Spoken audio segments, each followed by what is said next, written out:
Hello, everybody. Welcome to another episode of Prescribing Lifestyle Podcast. I'm your host, Dr. Avi Charlton. I am so excited to have a very special guest today. It's Professor Peter Brukner. He is one of my first mentors that I have met in the low carb world, and he must have been one of my first um, first doctor that I followed, and he inspired me to go into this journey. So Peter Brukner is a sports and exercise physician specialist. He's the professor of sports medicine in La Trobe Uni, co-founder of SugarByHalf, and founder of Defeat Diabetes. I was so excited that when he was setting up Defeat Diabetes, I was in a house in Rod Taylor's house, and he was telling people about it. So I was very excited to hear his plans on how to set up Defeat Diabetes. He's also the author of the book A Fat Lot of Good and Diabetes Plan. Recently, this year, he's been nominated and actually received the 2025 Senior Australian of the Year of Victoria. I have invited him to come to my clinic in 2023, and he did a talk for me, and I was so excited and very grateful that he came to Wantirna to come and do the talk. He invited me to his house a few weeks ago, and I was very excited to and very grateful that I was invited as one of the GPs.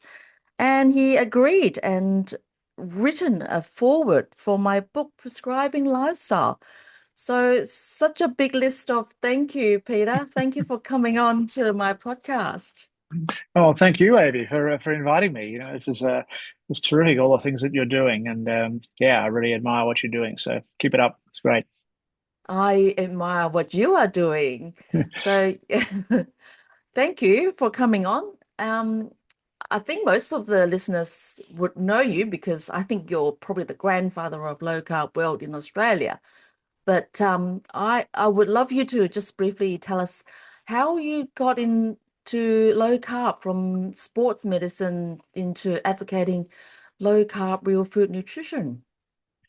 Yeah, well, I mean, if you'd told me, sort of what, 12, 13 years ago that I'd be, talking about nutrition and diabetes and so on, I'd have laughed at you, really. I mean, I had, other than, nutrition for sports performance, I'd not really had much interest in nutrition through my sort of sports medicine career. But I was actually, so it was 2012, and I was actually living in Liverpool, England, working for the football club there. And I remember at the time, I was, if you'd asked me how was I, was I healthy, I'd have said, yeah, I'm fine. But the reality was I wasn't quite as healthy as I might have thought I was. I mean, for a start, I had a family history of type 2 diabetes. My father had developed type 2 diabetes exactly the age that I was at the time, which was 60. And I saw what happened to him, and I was sort of pretty aware I didn't want to go down that that path, that's for sure. I was quite overweight. I'd probably, like many middle-aged men, and I think thought 60 is middle-aged. I used to think it was old, but now I think it's middle-aged. Um, I'd probably put on sort of half a kilogram a year for 30 years, just slowly getting thicker around the waist. My kids are starting to sort of poke me in the belly and say, come on, Dad. And I'd shrug my shoulders and say, well, I'm on the right diet, I thought, and I exercise and, and so on. It's not my fault. So, and I also had some metabolic issues that I, like a typical doctor, ignored. I had high insulin levels, had high triglyceride levels, and I'd had a fatty liver for probably more than 10 years. And, I didn't really understand what a fatty liver, was at the time. And I figured I was on a low fat diet and, I basically just ignored it, like a typical doctor, So, um, I clearly, I mean, clearly in retrospect, I was pre-diabetic, but I didn't realize that I didn't understand all that at the time. And so around about that time, I have an old friend called Tim Noakes, who many of your listeners would know. Tim is a super smart guy, sports scientist, and he and I go back a long way. We often sort of used to be the two, token non-Americans at a conference, sports medicine conference, and we'd sit in the corner and talk about cricket and rugby while they talked about all those other sports and things. So Tim and I are sort of old mates, and he's a super smart guy, and he'd challenged a few of the sort of orthodoxies of sports medicine and sports science over the years, and invariably been proven correct. And so when he sort of came out and said that he thought that we had it all wrong, the whole nutrition thing all wrong, that it was actually carbs that were the problem, not fat. My first instinct would have been, was to sort of, oh, don't be ridiculous, Tim. That's crazy. We can't have all been, on the wrong diet for the last 50 years and so on. Because of who it was, I thought, oh, maybe I need to look into this. So I bought a book, which is an unusual thing for a doctor to do. I actually read it, and I read Gary Taubes's book. Gary's a journalist it was one of the pioneers in the low carb world.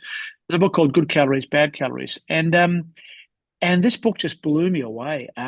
It sort of talked about not only talked about the relative merits of carbs and fats, but talked about the politics and the history of Mm, how the sort of low carb, the low fat movement had won out over the low sugar movement back in the sort of the 60s and 70s, which I'd always assumed was due to evidence and science, but turns out it was due to money and power and politics, which we shouldn't really be surprised with. mm, And I remember, I just distinctly remember feeling quite disturbed by all this. And I remember sitting on the edge of my bed one night.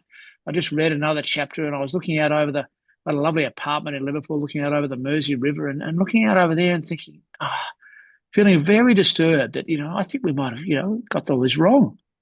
Anyway, I did a deep dive then into everything I could get my hands on about the low carb and diet and so on. The more I read, the more I thought, I think he might be right. Bloody Noakes, he's done it again. I think it's been proven correct. And so I thought, well, now I'm a scientist, so well, yeah, a pseudoscientist, I'm a doctor, but and I need to do some research. But as we know, Amy, a research with an n equals one is a waste of time, except mm, when the one is you. And so I decided it was time for an n equals one research on myself. So I thought I'll do 3 months. I'll do a strict low carb, sort of healthy fat diet for 3 months and see what happens. So on day one, I weighed myself. I got all my bloods done, so I'd have a baseline. And then I tackled this low carb diet. So what did I eat? I stopped eating processed foods. Basically, I stopped eating sugars and starches, and so no rice, pasta, cereal, potato, and yes, no sort of soft drinks, fruit juices, anything like that. And I sort of went back to eating probably, the way that my grandparents would have eaten, just real food. So, meat, fish, non-starchy vegetables, eggs, all that cholesterol. Oh my God, and cream and butter and all that saturated fat, and the only fruit I had was berries. And so I did that for 3 months. So what happened was the first thing that happened was I stopped being hungry. Instead of sort of having my cereal for breakfast at 8 o'clock and then getting to, 10:30 thinking, oh God, it's at lunchtime yet, I'd have, bacon and eggs and avocado or something for breakfast and I wouldn't feel hungry again all day. So I went from eating 3 meals and 3 snacks a day to eating 2 meals a day, which is what I eat today. And then I started to lose weight. Initially I thought, oh yeah, it's just fluid and, sort of, it'll level up, but it kept going. And I started to feel more energetic. I slept better. My exercise improved. I just felt, a lot more energetic, really. So I got to the end of the 3 months, and I'd lost 13 kilograms in 13 weeks, which was amazing. I remember sort of, almost feeling a bit guilty, because this weight loss is supposed to be really hard, and I'd been eating really well. I eat lovely meals, and the more fat I ate, the more fat I lost. It that's was amazing. just bizarre. It just really, Mm, yeah. I mean, I was very pleased, but I just couldn't believe it. And mm, so then I did my bloods, and basically, they'd pretty much all come back to some insulin came right down. Not surprisingly, interestingly, my triglycerides didn't come down initially, and I remember mm, thinking at the time I was really disappointed. I thought, oh, I thought they would come down, and then when I repeated them 3 months later, they'd come right down. So I think mm, what had happened was that I'd mobilized a whole lot of fats into the blood, and then probably, mm, um, and then my fatty liver that I'd had for at least 10 years. You have blood tests every couple of years, and it always comes back and consistent. Your liver function test consistent with fatty liver, absolutely normal. Uh, low normal, and have remained that way ever since. So this condition I'd had for 10 years, it disappeared in 13 weeks, or it might have been less than 13 weeks. I only did the blood test after 13 weeks. So, Yeah. this was really a life-changing experience for me, because in 3 months I'd lost 13 kilograms. I'd resolved all my pre-diabetes issues, insulin, triglycerides, fatty liver. Um, and, there was one drawback though. I needed a new wardrobe. So I'd gone down two sizes and everything. And I figured that was a small price to pay. So, I guess it was sort of as I said, a life-changing sort of experience because, it was against everything that we've been taught. And so, you've got, one or two choices. You can either sort of, shut up about it and just be quiet, or you can start talking about it. And to Mm, be honest, I didn't have much choice. People would be saying, "Oh my God, you look, different. You look so much better. What to be done?" And so I started becoming a bit of an advocate for the low carb lifestyle, and got to know Rod Taylor from Low Carb Down Under and started speaking at that, mhm, and then yeah, just got on the speaking sort of circuit, and I've always sort of my philosophy is, anyone invites me to speak anywhere, I'll do it because whenever you get the chance to get your message across, then I'll take that opportunity. So I've given hundreds of talks now in the last few years. I think I've given 4 this week, and wow. it's just a good opportunity. You never know when what influence you can have on people, and so and then. After a little while, I got together with a couple of people and we started the charity SugarByHalf. And Mhm, we figured, well, sugar is the low hanging fructose, as I call it, low hanging mm, fruit, and everyone agrees on sugar. Even the dietitians, well, most of the dietitians agree on on sugar. mhm, So we thought, well, that's an easy target, and the average Australian probably has about 16, 18 teaspoons of added mm, sugar a day. On mm, top of the natural sugars in fruit and dairy, and the World Health Organization recommends no more than 6. So, my maths is not fantastic, but that's about a half. And mm, I thought, well, that's a good aim. I think that a campaign, you've got to have an aim. And so so that's been going for a few years now. And we've mainly focused on producing lessons for school kids. We've mhm, teamed up with an organization called Cool Australia, who have been doing the same thing for sort of climate issues. And they've got a great bunch of former teachers who create these lessons from kindergarten to year 12, and so we've had 500,000 kids exposed to those lessons over the last few years. Um, and then I got approached to write a book, so by Penguin, the big publishers, and I must admit my initial response was, well, the last thing the world needs is another bloody diet book. But mhm, they convinced me there weren't many by doctors and there weren't many by Australian doctors and so on. So I thought, oh, okay, all right. And interestingly, I got the whole book written in about 3 weeks. As I just mm, went away and just locked myself away and just wrote. And clearly, I'd had this book in the back of my mind. I think, or I had all these sort of things in the back of my mind. I just sort of started writing, and then away I went. And that it just turned out to be a really successful book, and it's on the bestsellers list and all that sort of stuff. So that was good. And then.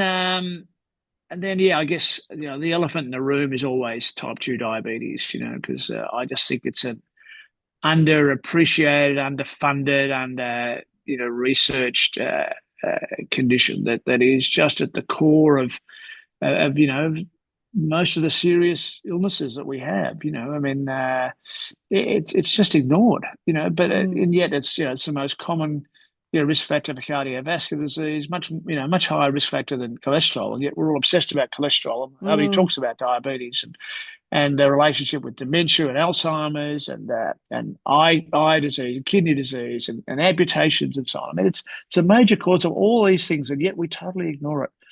So I thought, well, we need to get an Australian program. So we looked at some of the overseas ones, the Verta program and the UK program. And in fact, initially I tried to license the UK one, but that proved very difficult. And so I thought, oh, well, we'll have a crack at it ourselves. So I got together with Paul Mason, who has mhm, interestingly had a similar background to myself, starting in sports medicine and then mm, moving into the nutrition world, and then Nicole Moore, who's a terrific dietitian.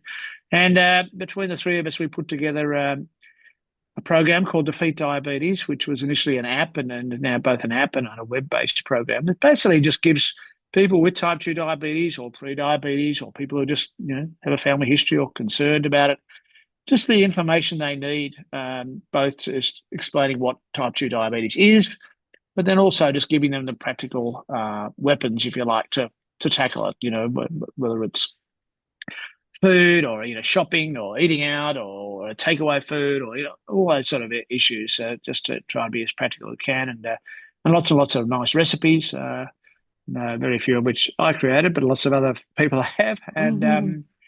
yeah, so that's been going now for 4 years, 5 years, 4 years. And Mm. we've had about 13,000 people go through the program. It's a subscription-based program. It costs $129 a year, which I've calculated is about a cappuccino every fortnight. Mm-hmm. But it's not so. But and we're still losing money on it, but that's okay. But Mm. the results have been really good, and we've done. We did a member survey. Looking at, asking all our members, various questions, and basically, the results came back very positive, and about half of them had put their diabetes into remission, Mm. and so on. But I mean, that's not real research. So we actually commissioned Professor George Mashonis, who's the professor of nutrition at La Trobe University, to undertake a major study into the effectiveness of defeat diabetes. And we had a PhD student, Mm-hmm. Spina Kolobas, who's done a fantastic job. Mm. And what she did was we decided to do it through the GP. So we put a call out to GPs to see if they were interested in being involved in this research. And we got a really good response, which surprised me a little bit, but a lot of people were interested. And then they recruited, subjects who had type 2 diabetes, and we gave them access to the Defeat Diabetes program, and the GPs then just monitored their results, their blood sugar and their HbA1c, which is what we use to Mm. monitor blood sugar at 3 months and 6 months and 12 months and so on. So we've just published the results of those, the 3 and 6 month data, and the 12 months will come out shortly, and the results have been terrific. They've been, again, more than 50% of people who, all of whom had started off with type 2 diabetes with above the threshold for diagnosis of type 2 diabetes, more than 50% of them were now below the threshold for diagnosis. It doesn't mean that Wow. they're cured, but it means that they're no longer considered in the diabetic range for blood sugar. And even those that weren't, under the threshold, it still improved. So more than 85% of the people in the study had improved their blood sugar control, and as I said, more than half of them were considered really under the threshold. So that's been very positive.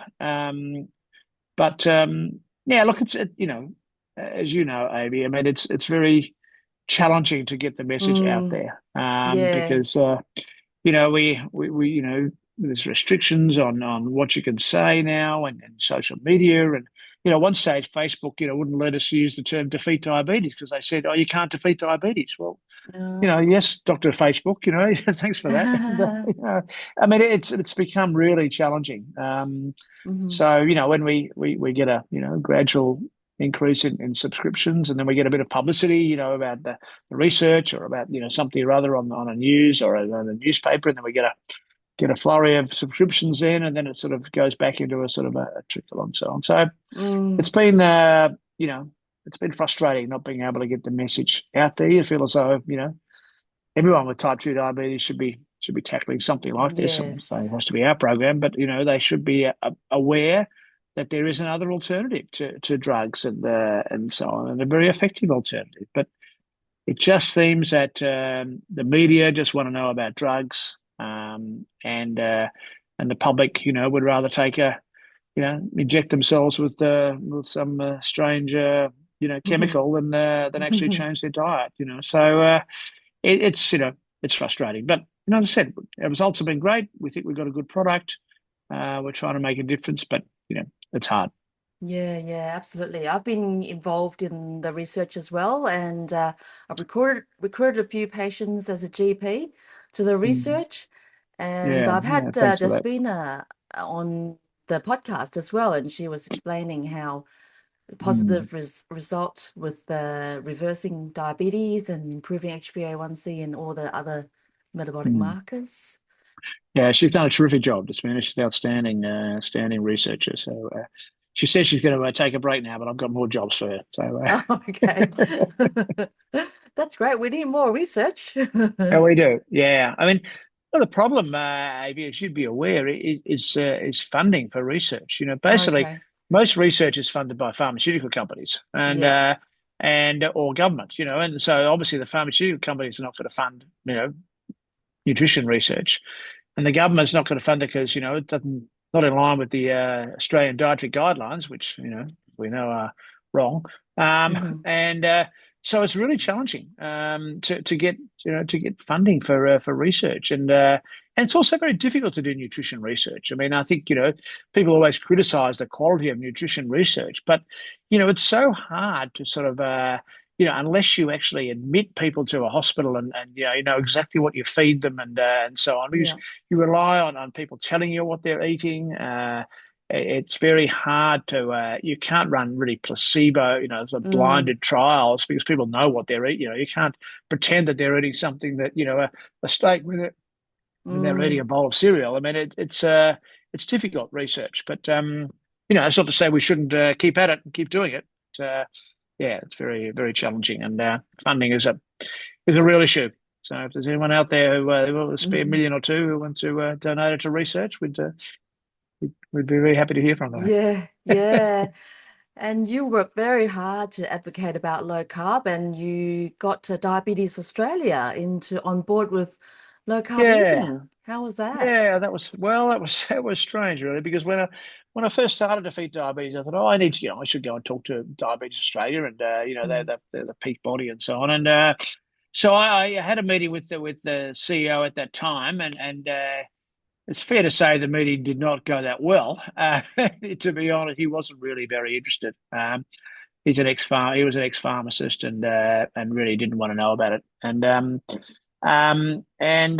so I sort of gave up on them really. And then they changed CEOs, and I got a note out of the blue from the new CEO saying, I'm going to be in Melbourne, next week. I'd love to catch up. And I thought, oh, well, okay, all right. So went and had breakfast, and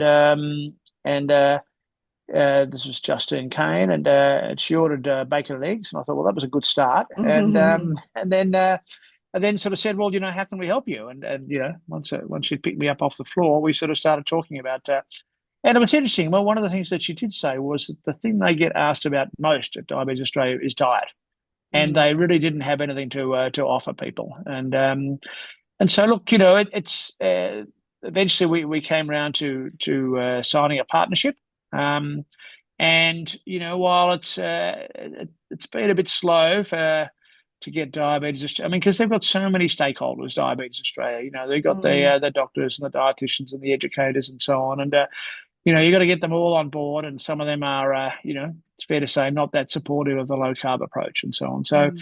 it's been it's been slow to have a real impact, but we're still talking to them and working with them, and hopefully we'll have more of an impact as time goes on.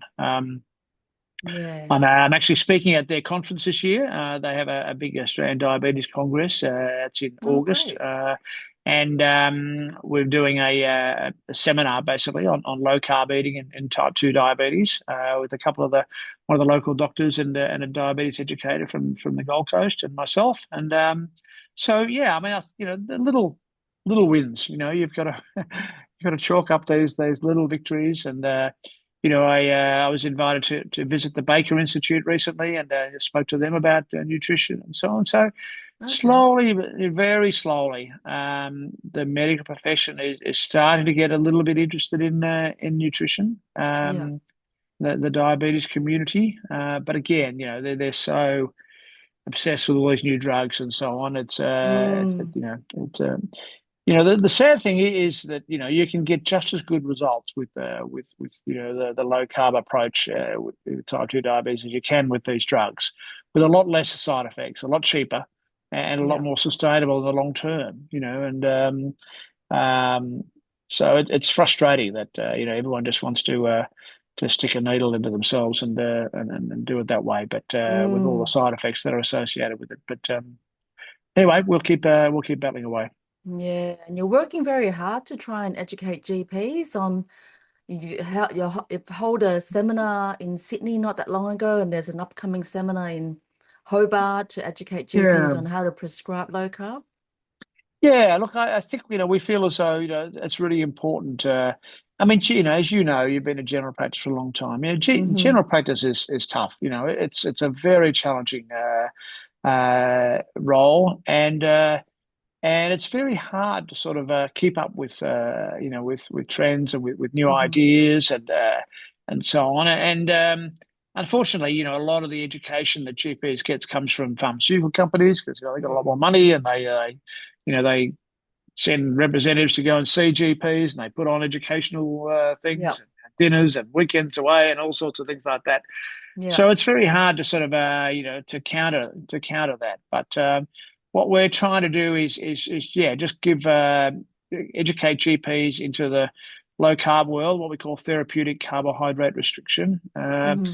And we had a good response to the one in Sydney. We had 80 people there on the day, and it was full up. And then Mm. we had a few hundred people online, and we've got a weekend in Tasmania in later this month, in a couple of weeks actually. In July, so we're not in July yet, are we? So yeah, on July 19th, 20th. So we've got had a good response to that too. So I think there's increasing interest Mm. among GPs. It's still slow. Because again, I think they're just so busy and they get bombarded by so many things. Mm. They tend to sort of just go with what they know. I think part of the problem, Avi, I'm sure you would agree with, is that GPs aren't taught much about nutrition. I mean, we get No. very little teaching in medical school. Mm-hmm. I didn't have a single lecture on nutrition in my 6 years of medicine. Now that was a long time ago, but I don't think things have changed that much. And so you tend to sort of, you tend to sort of stay in your comfort zone, don't you? So if your comfort zone is sort of, medications and surgery and so on, and that's where you stay. So I think, GPs find the whole nutrition thing a bit sort of threatening. And so their default is just, go off and see a dietitian or just follow the dietary Yes. guidelines. And Yes. as we know, in many cases, that's not the right approach, particularly with people with diabetes. So hence we're having a big focus this year on trying to educate GPs, and we've got a whole lot of stuff online and on our website appropriate for GPs and so on. And yeah, it's a matter of one by one try to educate them and make them aware. And because when you think about it, I mean, it's pretty bizarre, really. When you think about Mm. type 2 diabetes, I mean, it's basically a disease of carbohydrate intolerance. Yes. And yeah, Yes. it's very simple. I mean, your Mm. body no longer, for whatever reason, probably because you've had a whole heap of them and you're insulin resistant and so on, but for whatever reason, your body doesn't tolerate carbohydrates anymore. And yet the recommended diet is a high carbohydrate diet. I mean, it's just bizarre when you think about it. And such is the obsession about fat and so on, which is all a lot of nonsense. But it just when you say that to non-medical people, they say, "Well, yeah, yeah, cool, of course, of course." But for some reason, it's a message that's just slow to get through to the medical profession. I mean, the results are so impressive, not just in our study, but in all the studies. That Yes. every low carb study that's done has just terrific results in reversing type 2 diabetes, and yet we just don't want to know about it and stick to our old paradigm, and so I'm very Yeah, frustrated. yeah. I find it so rewarding prescribing low carb and telling patients to eat low carb. And that's why I've made a practice and keep Mm. spreading the word. And I want to keep telling everybody about it, just like you. So it's changed my Yeah, practice. well, I hear that from lots of GPs. That I have a colleague in England, David Unwin, who's Mm, done a lot of work on it, and he says, he was ready to retire. He was hating general practice. He was yep. getting retirement age. He thought, I'm not really having an impact on these people. All I do is write out scripts and so on. And I was, he was going to retire. And then one day, a patient came in and told him, what had happened to her, and changed his life. And he's now got full of energy and loving his work. And you've said the same thing, and other GPs I talk to. It's so rewarding that you can Absolutely. actually have an impact on these people. And I think that's the reason we do medicine. I thought it was, that we actually want to make an impact, and get people to improve their lives. And here's a very simple way of doing it that people are reluctant to embrace. But we'll keep bashing away, won't we, Abby? Yeah, that's right. We'll just keep going. Yeah, it's Yeah, it's it's a battle, but we'll it's get there. hard. Mm. I want to change direction a bit because I want to ask you about low carb and sports and athletic performance because Yeah, yeah, you're into sports and I'm a recreational runner and I do a bit of lifting, but the traditional sports model is carb loading and we need sugar for sports. mm, So you've looked after lots of athletes, cricketers, and lots of sportsmen. How do you tell your sportsmen to feel with low carb, or do they need the sugar for yeah, sports? yeah. It's a fascinating area, and as you say, it's been carbs, carbs, carbs. All the carb, the pasta party the night before the marathon, and the drinks and the gels and so on. And we've had a whole generation of serious athletes, who've had massive amounts of carbs, often in the form of simple sugars, and I worry about the long term impact of that, down the track and so on. But basically, I mean, and carbs are a very effective fuel. There's no doubt about that. I mean, yeah, carbs are a good fuel for athletics. There are problems with them though. Apart from the long term health issues, the problem is that you have to keep topping them up. I mean, you Mm. have to keep because you run out of your reserves of carbs very quickly. And if you're running a marathon or even doing something crazy like an Ironman or something like that, you've just got to constantly be topping up carbs. Whereas, there are two fuels, that we can use for exercise. I mean, one is carbs. It's a little bit like, petrol and diesel. One is carbs and one is fats. And the body can use fat very effectively for exercise. It's in the form of ketone bodies, hence we hear the term keto or ketogenic diet and so on. And it can be very effective. Now, the issue is that when you've got carbs available, the body is always going to use carbs by preference. So if you're having a lot of carbs and you're exercising, the body is going to use those carbs to exercise. But if you don't have carbs on board, so if you're not eating carbohydrate, your body switches, from petrol to diesel, from carbs to fat as a fuel. And as I said, fat can be a very effective fuel. In fact, some people say fat is a better fuel for the brain and the heart, for instance, than it is than carbs. And people can run or can exercise very effectively using fat. And where do they get that fat from? Well, they get it either from their diet or from their body fat. And we've all got Mm. lots of body fat. Even a slim person like you, Amy, there's plenty of body fat there to use as fuel. And that's why, sort of the keto diet is so effective in weight loss because we're burning our own body fat. But you don't have to burn all your body fat. You have plenty left. So, um, so there's a trend now, sort of away from carbs towards sort of a more mixed diet.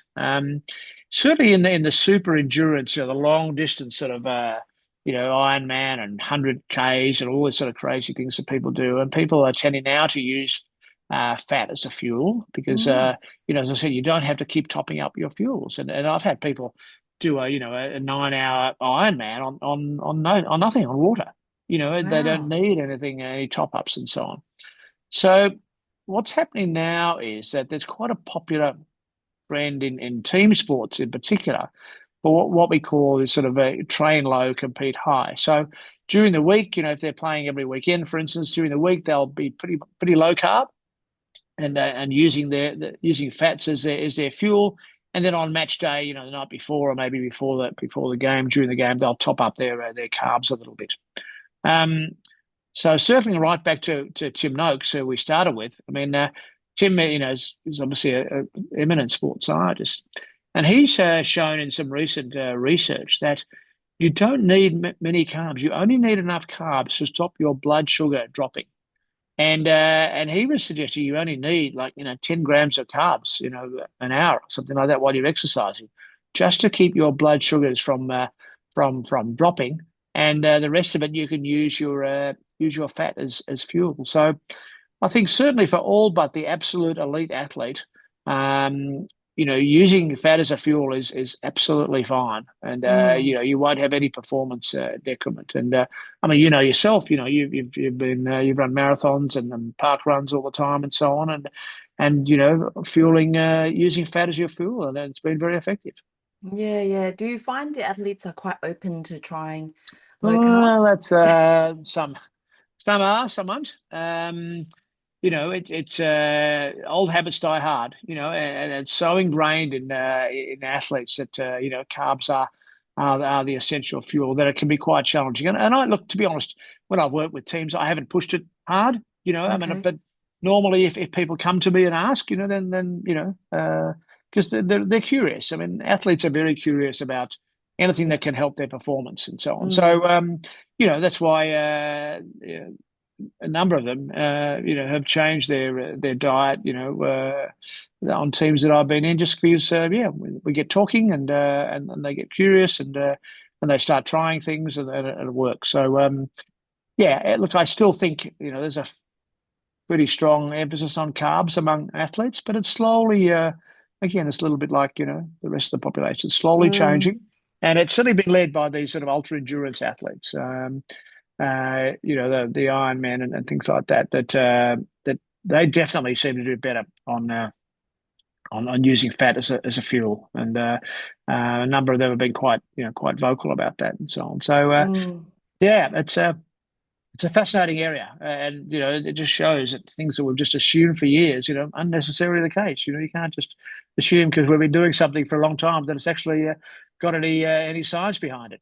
Yeah, yeah. Um, So it takes a bit of time for an athlete to change from yep. glucose burning to fat burning, the bit of a fat adaptation phase. How long have you found these athletes Yeah. take? Well, it's interesting. I mean, when you do go on a low carb diet, you often feel a bit crappy for a week or two. The infamous keto flu, which we suspect is due to low salt as much as anything. But so you can switch to oxidizing fats pretty quickly. However, it does seem that it takes at least 4 weeks, probably, maybe even Mm. more, to fully adapt. So it's not the sort of thing you do in the middle of a season, when you're trying to perform at your best and so on. But it's something you do, I reckon, in the off season. And when you're just doing a training block and not trying to, compete. And that's when you can start playing around with diet and reducing your carb intake and increasing your fat oxidation and so on. So, we've shown now that you can use fat a lot more than we ever thought. Mm. The figures on fat oxidation using, that shows that the using fat is way higher than has always been thought if you're adapted. But it takes time, as you say, and probably ideally, be 3 months, before Mm. you really got your. But it seems that about 4 or 5 weeks, your body starts to adapt pretty well from an athletic point of view. But yeah, I think if I was a serious athlete wanting to do it, I'd give myself a good period of time to adapt. But I think the benefits are enormous once you are adapted. Yeah, yeah, amazing. Yeah, I certainly fat adapted and I don't feel with sugar anymore and certainly feel with fat and I've got endless amount of energy. Yeah, yeah, no, it's fantastic. So, yeah, what your people say all the time. They just feel as though. And I remember, when I was doing my sort of 3 months of really strict. I remember getting up big on the treadmill once, and I've done a bit of running, but I've never really been. Unlike yourself, I'm not a great runner and so on. But I remember the first time ever in my life thinking, I felt like I could run forever. I mean, I just didn't, I just could keep going and going. And that's something I'd never felt before when I was carb burning, and never had that feeling. So it does make a big difference. There's no doubt about it. Amazing, amazing. I love your work. Are you optimistic about the future of low carb, or are you thinking this is I vary. I have my good days and my bad days. Sometimes you get frustrated at the official, or the sort of official doctrine and so on, and with doctors and so on who are reluctant to even consider it. But then you get an email from someone saying, oh, thank you so much, you've changed my life, and you think, oh, okay, well, I'll keep going for another week and so on. So yeah, look, I vary. People remind me that it took 30 years to win the tobacco war, and Mm, despite the efforts of the tobacco industry, and we have similar enemies in the nutrition and the pharmaceutical world. So maybe it'll take that long. I probably won't be around then, but yeah, you youngsters like you, maybe can keep going. But yeah, look, yes, it is frustrating, but there's no choice. We have to keep. It's the only solution for health. I mean, we're getting fatter and sicker every year, yeah. and when are we going to do something about it? I mean, we just can't just continue to get unhealthy and all these chronic diseases that we'd never heard of in our day. And Alzheimer's and gluten and all these autoimmune diseases and so on. And Mm, people say, well, what's changed? Well, the thing that's changed is our diet. We exercise hasn't changed that much. We still exercise about the same as we did a generation ago, but our diet is completely different. And yeah. we now have processed and ultra processed foods, which shouldn't even be called foods. They're just, chemical concoctions that are dressed Mm, up to look like food and so on. And we need to go back to eating real food, and that's the only solution. Otherwise, we're just going to get fatter and sicker. yeah, yeah, absolutely. So, what's the next project you're working on that's exciting you at the moment?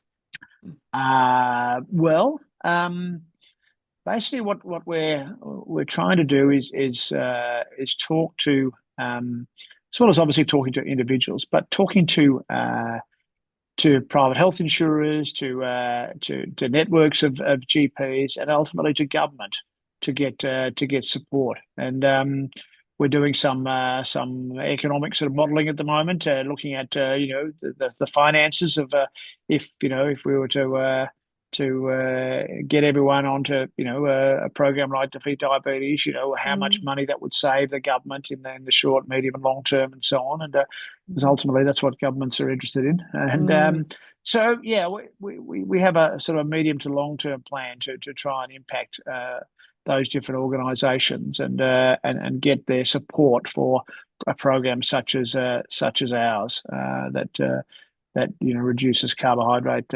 intake and impacts on things like diabetes and so on. So yeah, that's what I'm working on at the moment. Plus, lots of talks, and we've got. I was just thinking before, I've got 3 talks I've got to prepare in the next week or two. So yeah, wow, I better, that's it's great. gonna I be, it's love gonna be a it. busy night tonight doing some work. But anyway, That's amazing. I feel like I'm prescribing lifestyle one person at a time, and you're working on a government bigger scale with big corporates and companies. well, I think they're So, both important. They're both important. It's very rewarding to do it one at a time. And everyone you do is a life saved. Really, and mm. that's why we do medicine. So that's fantastic. But I guess I'm a bit impatient and I want to have a bigger impact. So we'll see how we go. That's amazing. I love your work, Peter, and thank you so much for coming on. Maybe it's been my pleasure. It was always great to chat. Thank you. If my listeners want to connect with you, how can they find you? Well, I'm on Twitter. I'm on email at peter@defeatdiabetes.com.au. They can go to the Defeat Diabetes website, which is defeatdiabetes.com.au. Learn more about Defeat Diabetes. Yeah, but happy to hear from anyone who wants to get in touch. Lovely. Well, thank you so much for coming on and spending the time with me and my listeners. And I hope people will learn a lot from you and they can connect with you if they want to. Uh, been a pleasure, baby, always. And thank you all the listeners for coming on and paying attention to the Prescribing Lifestyle podcast. Until next time, I'll bring to you another guest.